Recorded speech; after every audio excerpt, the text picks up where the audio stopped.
બનાસકાંઠામાં પાકિસ્તાન પર હુમલાને લઈને બનાસકાંઠા સાંસદે નિવેદન આપ્યું છે।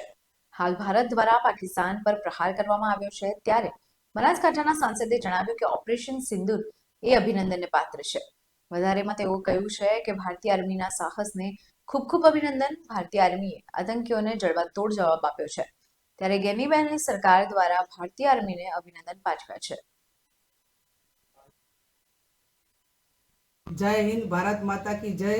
जय जवानना नारा साथे गई राते भारतीय सेनाए पाकिस्तानना जे आतंकवादीना जे बंकरो हता ए मिसाइलथी उडाड्या અને ભારતીયો સમગ્ર દેશની એક માગણી હતી કે પાકિસ્તાન અને આતંકવાદીઓને કંઈક પાઠ ભણાવે, ત્યારે સેના અને સરકારને અભિનંદન આપીએ છીએ।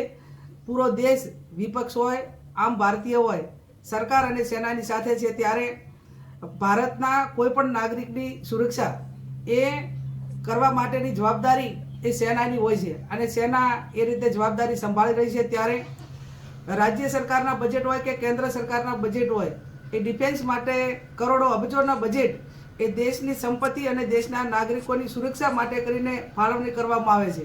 ત્યારે હું અભિનંદન આપું છું દેશના જવાનોને।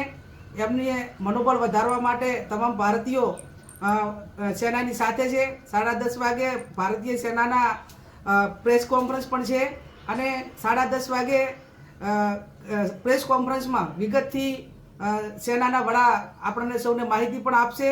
12 વાગે જિલ્લા કલેક્ટર